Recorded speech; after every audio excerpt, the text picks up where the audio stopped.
Okay, it looks like the people coming in has kind of slowed down, so let's go ahead and get started.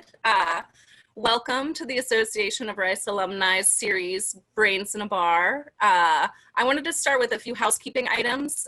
This is a webinar format, so if you have any questions, go ahead and put them in the Q&A, and then I will be handling that at the end with asking your questions. Also, when you leave the webinar, there will be a short survey for you to take, so I'd really love for y'all to fill that out if you have a chance. So without further ado, we are so honored to be joined by Dr. Yvette E. Pearson. She's the Associate Dean for Accreditation, Assessment, and Strategic Initiatives in the George R. Brown School of Engineering. And she's the founder of the Pearson Evaluation and Education Research Group, or PEER Group, which I just love. I think that's so clever. And she also has an amazing podcast that she just started called Engineering Change, which I highly recommend. I could go on and on about all of her accomplishments, and it would probably take the first 30 minutes of the time we have. So I'm just going to go ahead and let her get started. So Dr. Pearson, welcome. Thank you so much for being here. Thank you for having me. And I'm excited that the Association of Rice Alumni invited me to be a part of Brains in a Bar. It's really exciting to be here. I want to get a sense, if we can, and I know Shannon is monitoring the chat, if we can get a sense of who's with us today. If you can enter in the chat where you're joining us from, I'd like to see that.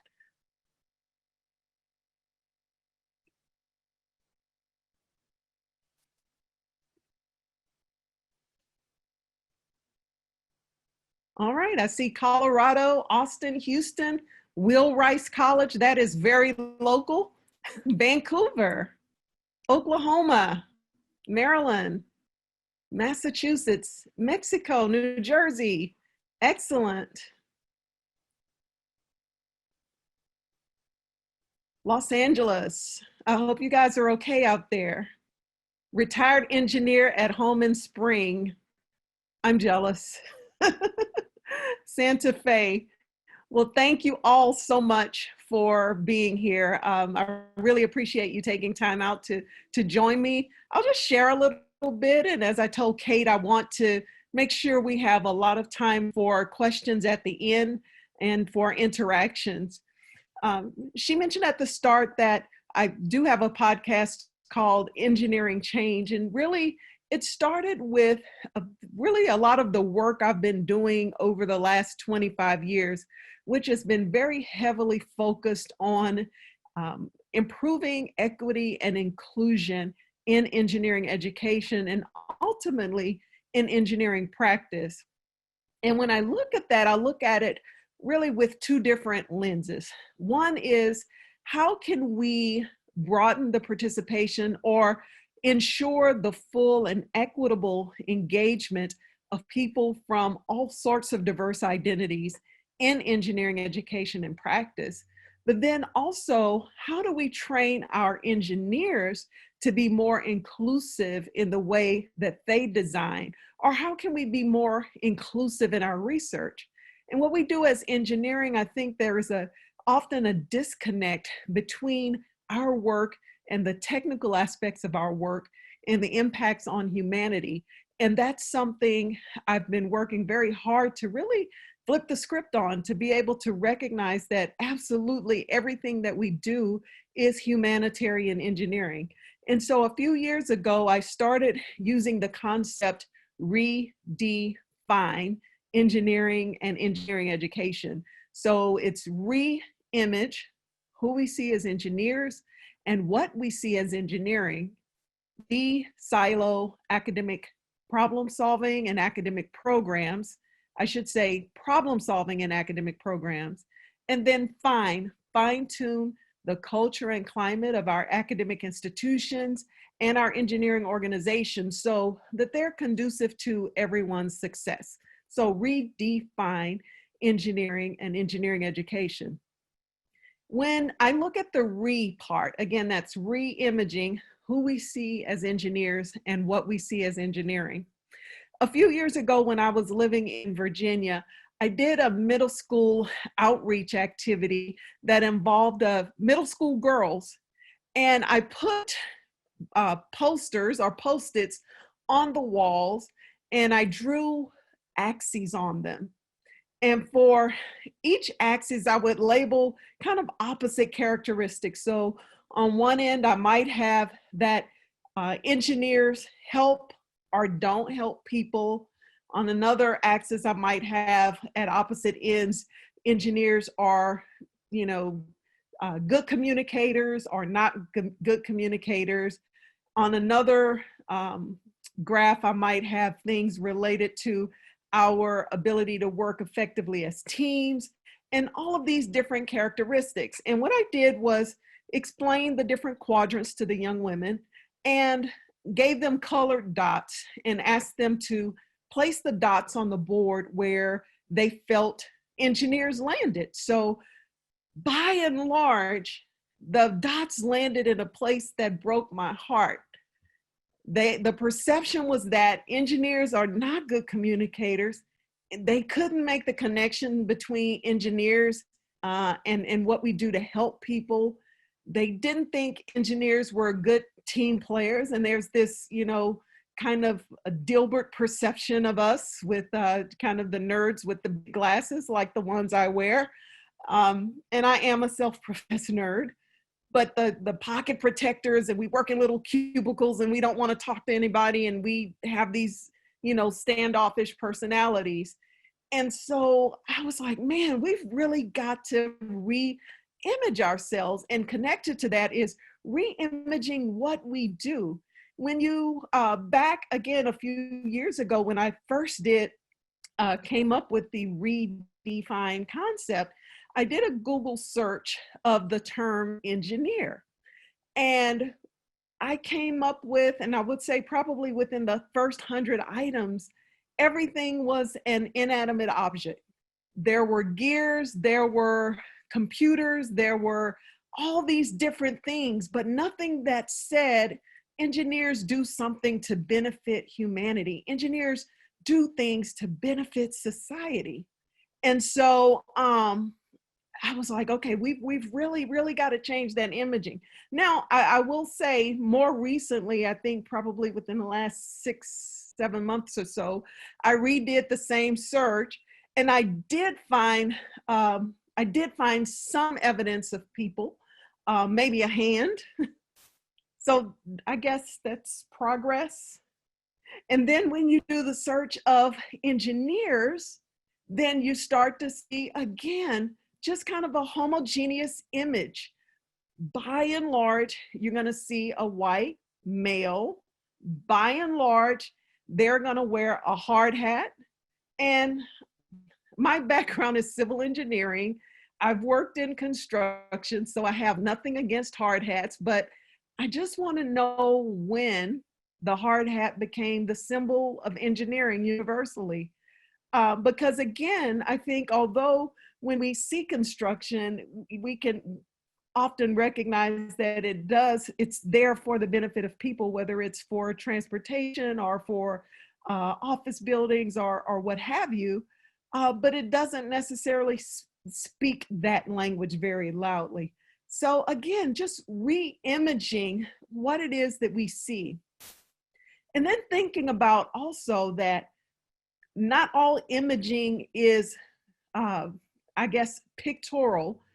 Some things are visual, but they convey things, I guess, in a bit of a different way. And I'll bring this into some of the work that I've done at Rice, being a part of the university's accessibility committee. One thing that we talked about and were able to work on very recently was the Welcome Center over at Sewell Hall, for instance. And Sewell Hall already had 2 existing accessible entrances. One was a ramp on the side of the building where Allen Center is, and one was an entry that goes into where the elevator is over on the quad side of the building. So when we thought about the Welcome Center for the university being renovated, nothing is less welcoming than an inaccessible front entrance. And so one thing that we talked about, and we talk about all the time with this group, and with the Disability Resource Center Advisory Group is, you know, we don't want Rice to be a university that just checks a box to say we meet some standards. We have never prided ourselves, and I've only been at Rice 4 years, but Rice has never been a place where we pride ourselves on doing the bare minimum. Everything is about excellence and no upper limit. And so we very purposefully set out and said, no, even though we meet the requirements because there are accessible entrances, we need to also make sure that it's welcoming, because that again is it's giving us a different image.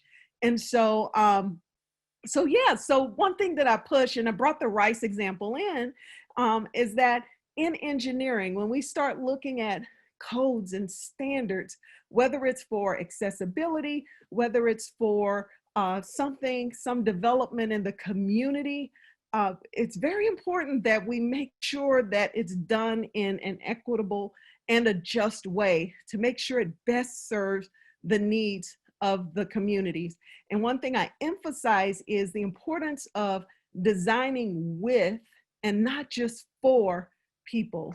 And so all of that kind of packages into that reimaging part to really shape engineering as a place that's really focused on societal outcomes, and a place and a discipline, a profession for everybody. And then we move to the D part. I'm sorry, the D part, DeSilo. DeSilo academic programs and problem solving.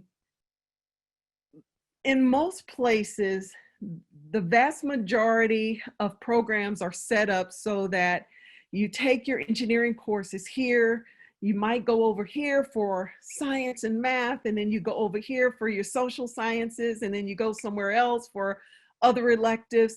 And really our approach to education is very, very siloed in terms of the ways our academic programs are structured. And we never see the very rich knowledge base that students get in the social and behavioral and sciences and policies and those sorts of areas get integrated into engineering, or engineering integrated into those courses in a meaningful way in most programs. And in order to effectively solve societal challenges, we can't just be all about the math and science and engineering. We have to recognize the societal constraints, how our designs impact people, and those impacts can be environmental, they can be cultural, they can be economic, they can cover a whole range of things. And by and large, we as engineers don't have the expertise to be able to really teach that and to really be able to incorporate that in a meaningful way. And so I'm always excited when I see programs that really break down those silos to say, hey, let's pull our knowledge together to see how we can improve the outcomes on the other end.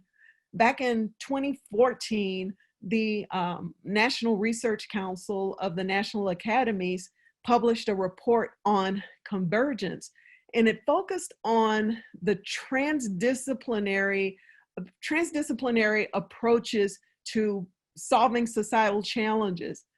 And the NRC report focused on looking at how to bridge or bring together the different ways of thinking and knowing and doing from the engineering disciplines as well as the natural sciences and mathematics and all of the different STEM areas.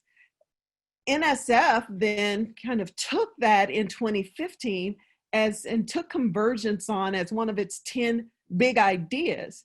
And through some of its flagship programs has really taken it a step farther to say, not only do we need to really have transdisciplinary approaches to problem solving that involves the kind of traditional STEM disciplines, but we need to broaden it to all STEM disciplines, including the social and behavioral sciences, and then also, bring in policy, bring in the voices of the community, and be able to solve problems in that way. And so you see big programs like NSF's ERC program, that now in what it's called now Generation 4, has at its core this convergent approach to engineering design and research. And again, that's very critically important because we cannot effectively address any of our societal challenges in silos. We have to be able to come together and bring those things together.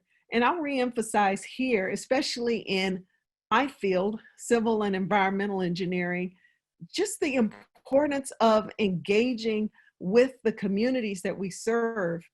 Back in 2017, the American Society of Civil Engineers adopted a new canon to its code of ethics, and I'm proud to have co-authored this new canon.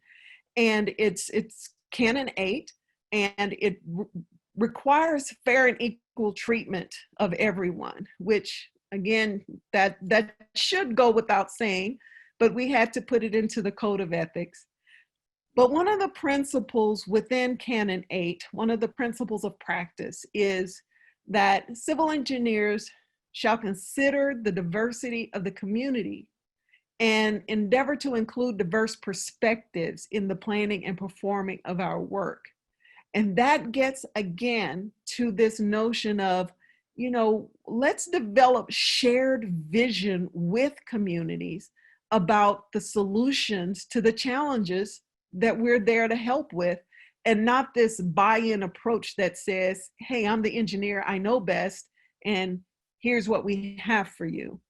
And so I'm really encouraged to see more emphasis on that, because as we look at the numerous and frequent disasters that we're facing in this country, whether it's from the hurricanes and tropical systems that we see on the Gulf Coast and on the Atlantic coast, or the fires that we see in California, one thing in common is that we have to rebuild, and we have to rebuild better. And in order to do that, we have to engage with the communities we serve. And that takes us to that broader need that engineers have to work with other disciplines, and we have to have people at the forefront and working hand in hand in the problem solving. So that's the DeSilo. And then finally, fine-tune culture and climate of academic institutions and engineering organizations or engineering employers, so that it's inclusive to everyone's success. We've seen a lot over the last few months where problems with racism have really come to the fore. We've heard conversations and had conversations that we haven't had before with people we haven't had before, although the problems that we've seen, they've been longstanding. There are those of us who have been in the profession, in my case, 25 years, and I can point to, yes, I've experienced that. I've experienced that over the years, but I think the voices are being heard in a different way now than they were before. And so being able to recognize that it's not enough to have efforts that bring in people from diverse groups. That is very important, because we do want our programs, our profession, to be representative of the rich diversity of the societies we serve. But that's not enough. We have to make sure that when we do recruit people from all backgrounds, that they're in a place where they are valued, they are respected, and where they can succeed. And to do that, we have to be able to take a hard look in the mirror sometimes. I give the example of, myself. I I've gained a few pounds over the years to the point where I could care less. I can hang sheets over my mirrors and be perfectly content to not look in the mirror. I know that, I know what I'm going to find. And it's just at a point where you have to be where you make up your mind that it's worth the hard work to do something about it. And well, in my case, it may be a little bit different because there are some limitations there that limit me a little bit, but we won't go there. But the point is that to be able to really get to a point where we can see real change, we have to be able to take a look in the mirror and acknowledge what we find, even if we don't like what it looks like, because we can't fix what we don't acknowledge. And then what we have to be able to do is say, okay, I see it now. I see where the problem is, the root of the problem, not just the symptoms, but the root of the problem, the disease. And now, okay, we can do something about it. That means bringing in the expertise that's needed to do something about it. That means allocating the right resources, which I'm so happy to see that Rice did right away this summer with allocating resources for new programs, enhancing the curricula, new appointments with Dr. Bird and the scholar in residence and so forth. So really being able to say, we are committed, and with that commitment, the expertise and the resources to get things done, which ultimately should lead to saying, let's revisit policies and practices to see what has been problematic here. What structures have we created that have perpetuated the inequities that we see? And then we can take those things and get rid of them. I like to use the example of, again, using myself as an example. I went to a doctor's appointment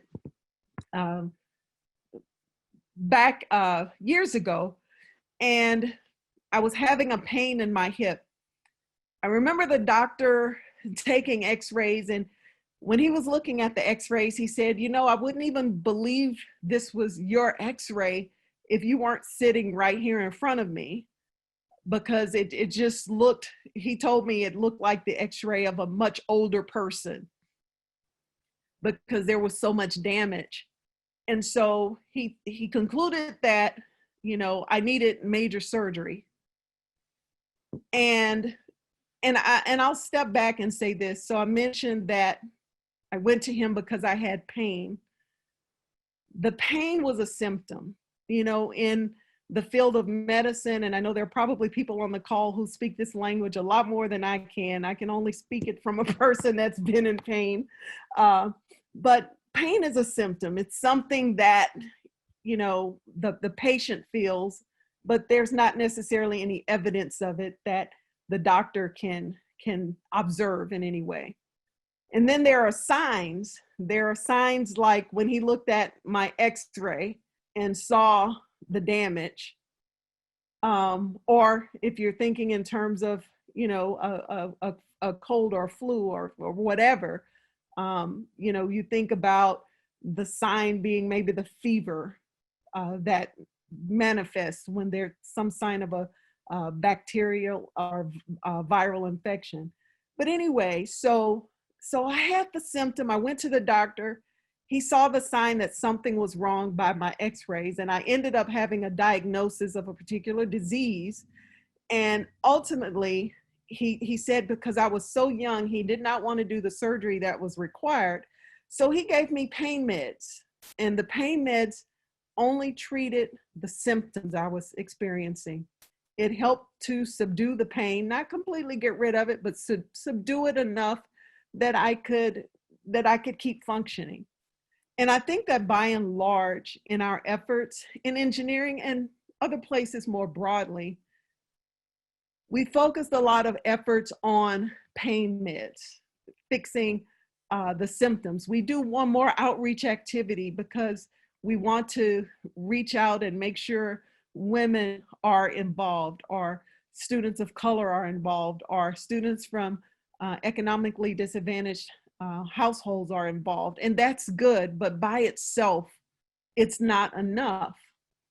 And so what happens is when we only treat that and we don't get rid of the disease, you get to a point where I got with my situation where the doctor said, hey, you know, if we don't go ahead and do something about this now, it's going to end up breaking and it's going to be a lot worse off. So I need to do surgery.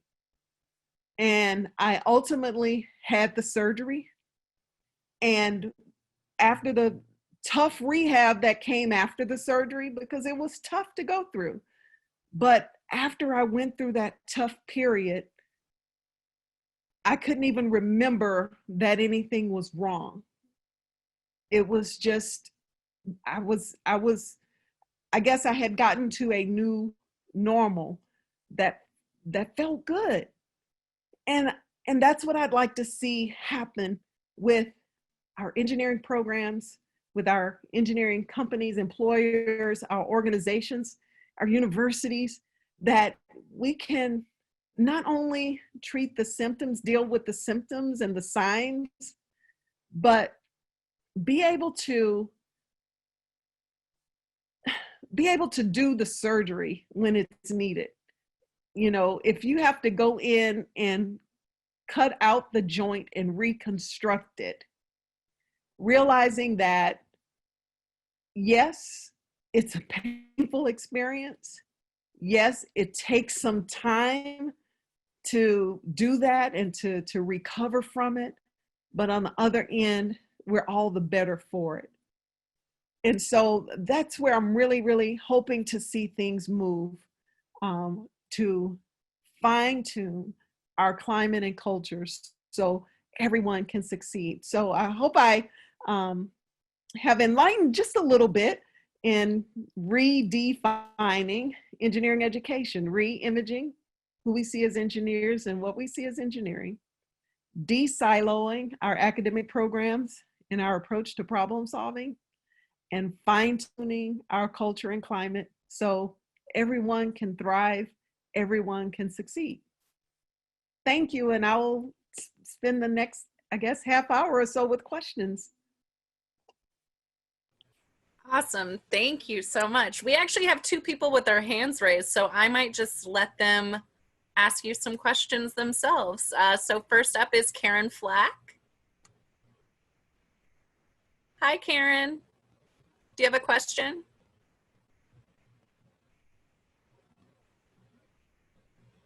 We can't hear you.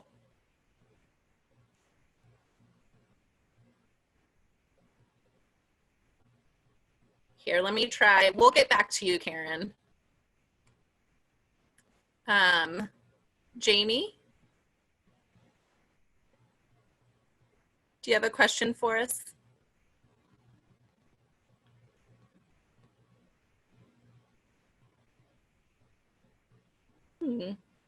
Okay, let's try again. Helen Waldorf, do you have a question? Yeah, I just unmuted. Can you see me? Can you hear me? We can hear you. Hi. First of all, Dr. Pearson, should I call you Doctor or Professor Pearson? Yvette is fine. Thank you, Helen. Well, I have a very good friend that I worked with for years, and one of the first people I worked with, and her first name was Yvette, so awesome. I have a tendency to want to call you Yvette. Anyway, that works. Helen Waldorf, class of 1973. I'm probably the oldest person on the call, but you know, I'd like to quit, but I'm still into it. And I just had a back injury, so I can really relate to the pain medication versus doing the thing I have to do, which is be in this goddamn brace that I have on. Anyway, my question is, I've been involved as a volunteer for like 25, 26, 27 years now in a standards making organization with a lot of engineers and scientists. It's very white bread. It's very male. And it is very culturally uninclusive, shall we say. So that's one of the reasons I tuned into this, to your presentation, because I guess if I had any advice on how to turn that around, I'm trying to form a committee at this organization. And by the way, the organization is no secret. It's the American Society for Testing and Materials. If you go down in your basement and look at your pipes, I'm sure you're familiar with it. I know Pearson, ASTM. it's, yeah, you can see D1427 right on your pipe in your basement. Anyway, we write, my committee is an environmental committee, and I'm trying to get them to form a committee, which is a big deal for them, on climate and environmental justice. And I'm getting a lot of pushback. A lot of people want to change the terminology. They're not comfortable with the terminology environmental justice. They're not even comfortable with the concept of climate change. So I guess my question is, do you have any advice for me? Let's see, we're being recorded, so I will give you the advice I don't mind sharing. That'll be heard again. Okay. No, seriously though, in my leadership with the American Society of Civil Engineers, quite honestly, we faced a lot of the same thing. I worked with both the Committee on Sustainability. I was vice chair of the Committee on Diversity and Inclusion until last year, when we were elevated to a board level committee that's called Mosaic, Members of Society Advancing an Inclusive Culture. And when I tell you we received almost hate mail when it came to changing the code of ethics in the way that I described earlier. We had people who flat out said, because in our policy, our existing policy on diversity and inclusion, we specifically talk about, anti-discrimination and anti-harassment for regardless of identity. And we list, all types of identities. And we had people who emailed who said, I'm so glad ASCE is doing this. And then we had more people who emailed to say, this has nothing to do with engineering. This is, exactly.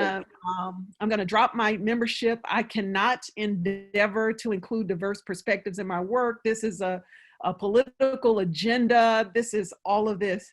I think our saving grace was that we had enough people in leadership who said, this is absolutely what we need to do.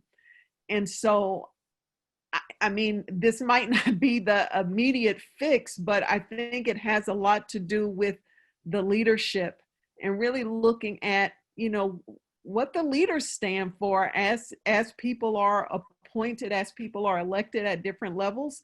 And the other thing, with our, and I don't know, because I know ASTM, ASCE, and other engineering societies do have close relationships.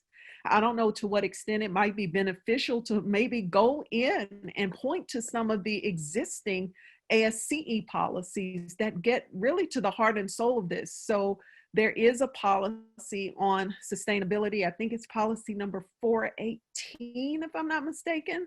And it talks about some of what you're mentioning here, focused on doing the right project and also doing the project right. There's also a policy on the UN Sustainable Development Goals, which ties in very heavily to that justice piece of the equation. And so it may be beneficial to point to what other engineering societies are doing, both in policies and in the codes of ethics. If you look at not only ASCE's code of ethics, but going back to 2014 and 2015, IEEE, AICHE were among the first US-based global engineering organizations to really take a step forward and put these principles into their code of ethics. IEEE just did a major adjustment to theirs this past summer, and NSPE added fair and equal treatment to their code of ethics this, in 2019. And so I don't, but this one, it might come in handy to say all other engineering societies are seeing this as important in these ways, and it may help with that push. And it's similar challenges. with all the other engineering societies Right. too, I'm sure. Well, I appreciate Yeah. that, and that's good. Nothing like a little jealousy to make people, you know, do the right thing here. Yes. Thank you. Thank you. All right, let's go back to Karen Flack. You there, Okay. Karen? We still can't hear you.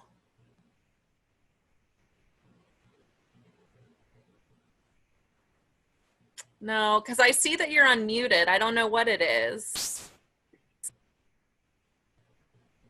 Okay, I'll ask a question that's in the Q&A really quickly. Mhm. Okay, perfect.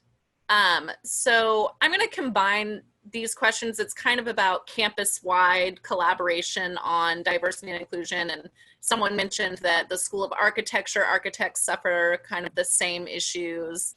And then also this idea that a lot of engineers don't even end up practicing engineering. They go into medicine, law, and business. And so how to kind of navigate that is like an entire university-wide.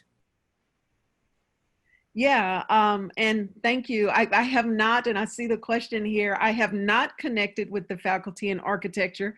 I can say on the national level, our organization has connected with AIA.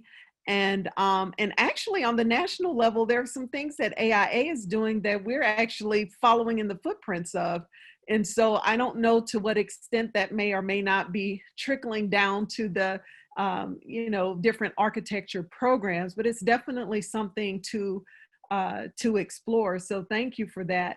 I know, again, in a lot of cases where, so right now, ASCE is doing an overhaul of its code of ethics and really trying to make a lot of the points around sustainability, around inclusion and equity, more woven throughout in terms of expressing what the expectations are as we engage with various stakeholders in the profession.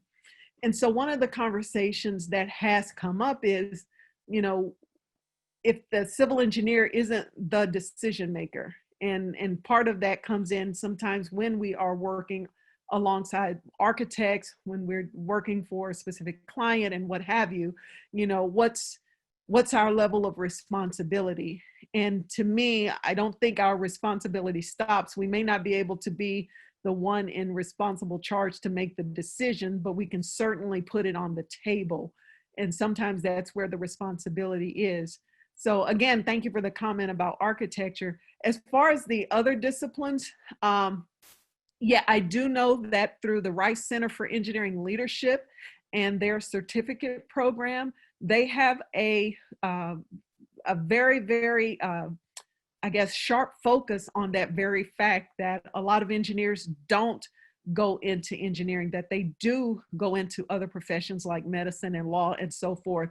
And so there are very, very targeted courses and just different types of opportunities to engage students in a way that helps prepare them to work in those different environments. And I'll also say one thing that I love seeing is in our introductory level engineering courses, there are, in our freshman design course, for instance, there was a group that one of my postdocs was mentoring last year or the year before, and there was a combination of majors in the group. You know, it wasn't just engineering, wasn't just different engineering majors. I think there was a psychology major, and any given day that you go into the Oshman Engineering Design Kitchen, you're going to find students from different disciplines that are there solving problems. And so I would just like to see that more woven throughout what we do in our curricula. Great. All right, let's go to Joe Graves. Joe, do you have a question for us? Or not for me, for Yvette? I do. You can take it, Kate. Let me give you, if I could, just one point of information. I appreciated you mentioning Mosaic. It sounds interesting. I didn't catch the context for that, so if you could give me that, I'd appreciate it. But my question goes to, can you offer us any practical advice for addressing the root cause rather than the symptoms. And one area in particular, if you choose, that I was wondering about that in was with regard to your D step, how you would facilitate this flow of information, the collegial process that would bring in very different viewpoints from different parts of the campus to be able to accept those and meld those into a combined solution. Yeah. So Mosaic, to go back to that, that's a board level committee for ASCE, and it's charged with leading efforts towards justice, equity, diversity, and inclusion for the civil engineering profession through ASCE, which is the lead society for civil engineering. The ASCE is a global society based here in the United States, and it has over 150,000 members worldwide. And so Mosaic, as I mentioned, is leading DEI or JEDI efforts. And one of the things that we are pulling together, and I think this is the part of information that I didn't say earlier, is that we are in the process of publishing a best practices guide that summarizes for people, not just leaders in the organization, but things that members can take back to their workplaces on best practices for different areas: inclusive communications, training, leadership and engagement, strategic partnerships, and accountability and assessment. And so all of those things, again, packaged in a way that people can just take and tailor to whatever their needs are. Getting back to the specific recommendations in terms of getting to the roots of things, I always apply, and I'm actually doing this with one of my projects at Rice now. It's this strategy that I use the acronym MESA, M-E-S-A. So you measure, so you have to have some type of data, whether it's existing data or data that you have to collect anew to really understand what's going on. You spend time evaluating it, which is the E, to get more into the whys, which gets you to those root causes.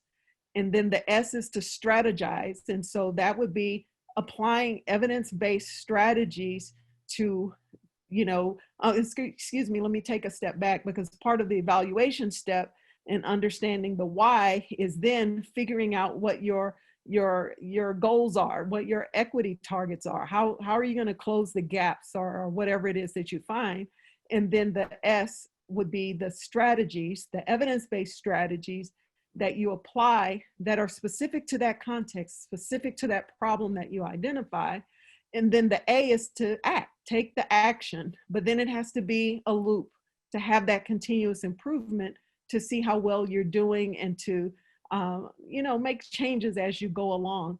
In terms of examples of how that plays out in the DeSilo part of academic programs and problem solving, one place that I see it, there are academic programs that are coming up that are not, just not the typical traditional, civil, mechanical, electrical, industrial engineering programs. They are more systems oriented. So sometimes you might see systems engineering. Sometimes you might see more generalized engineering programs that incorporate these things in this way. And then there sometimes are, aside from having the programs, if they do have the more of the traditional approach to programming, you'll see courses come up, like I mentioned with our freshman design course, but at places like University of San Diego, where they have a required freshman user-centered design course that brings together people from various engineering and social and behavioral science disciplines to teach students to solve problems in an inclusive way. And so I'm starting to see things come up in different places in different ways. And it's really, when you go to, a lot of people say they are limited because of what ABET does and does not allow. And I challenge people on that. I'm a commissioner with ABET's Engineering Accreditation Commission. And although I'm not speaking on behalf of ABET tonight, I have to add that disclaimer. I will say that if you look at the criteria for accrediting our engineering programs, the opportunities to do exactly what I'm saying are woven throughout. So when we talk about students being required to demonstrate the ability to identify and solve complex engineering problems. Well, by ABET's definition, one characteristic of a complex engineering problem is that it requires diverse perspectives. There's a requirement that students have the ability to work in teams of 2 or more people with diverse backgrounds, skills, and perspectives in a collaborative and inclusive way towards solving a common goal or reaching a common goal. And just woven throughout the requirements for engineering programs are these opportunities to really rethink the way we've been doing engineering curricula and to reshape that. And so those particular requirements just went into effect officially in fall of 2019. So I'm really excited as programs start to roll things out to see how it really has an impact on how we're educating our engineering students. That's great. And I think it kind of answers Dennis Budd's question, but if you have any more, he asks, what do you think DeSiloing could look like in the long term, specifically at the undergraduate level? So if you have anything just to add. Yeah, I just got off of a call with a committee. It's a working group that came out of the Civil Engineering Education Summit that we had last year for the first time in 20 years. And that's a lot of what the conversation was around. How we rethink innovation in terms of, in our case, civil engineering design, but more broadly, just problem solving. And going back to what I was saying about the ABET requirements, I gave a couple of examples, but if you look at them, I mean, there are just numerous opportunities to step back and rethink our approach. So I think it looks more like what we see in terms of, I guess, systems-oriented programs, more emphasis on the people part of problem solving. There have been a lot of programs over the last couple of decades focused on sustainability, but sometimes very weak on the people side of that. But so I think we're going to see more human-centered focus, and especially, again, going back to NSF really shaping their whole ERC program around this concept of convergence, really emphasizing the importance of it. And typically when NAE and NSF start to take shifts, we start to see those same shifts occur at the institutions.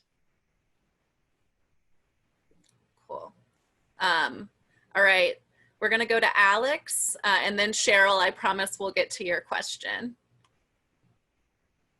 Alex, do you have a question? Yes, can you hear me? Yes. Great. Yvette, thank you so much. I'm so excited to listen to your podcast. I am a secondary teacher here in Houston. I teach at one of the local charter districts.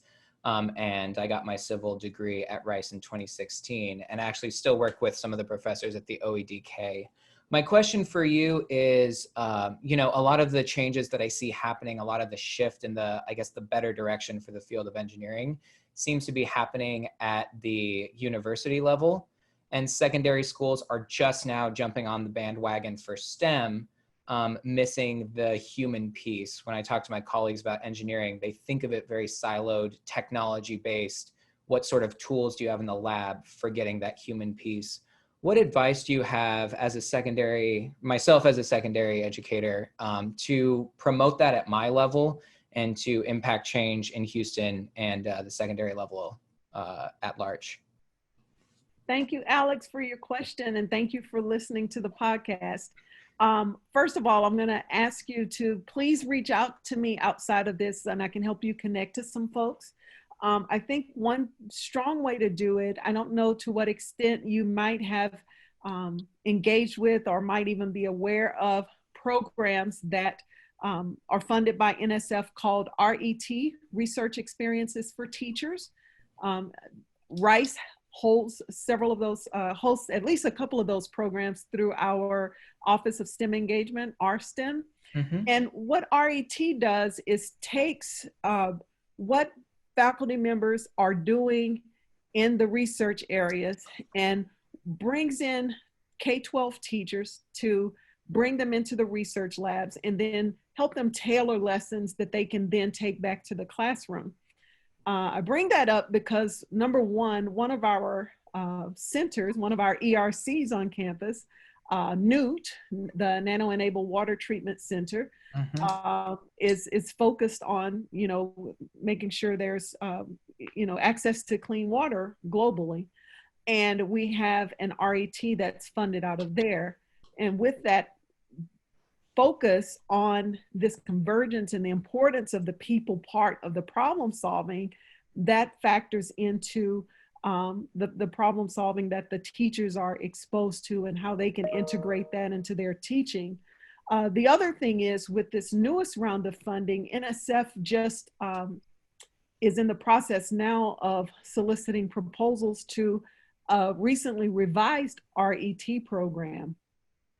And in that RET program, they are increasing the emphasis on equity, diversity, and inclusion, both in terms of the students that are impacted, but also considering the considerations in the research. So I'm actually working with the team that's really building that component of the program in really strongly. And I would expect that you're gonna see a lot of that come out of those types of programs. But aside from that, there are other opportunities through other professional engineering societies. And that's why I said, reach out to me and I can definitely help you connect to some of those other resources. Awesome. Thank you so much. I will reach out to you. Thank you.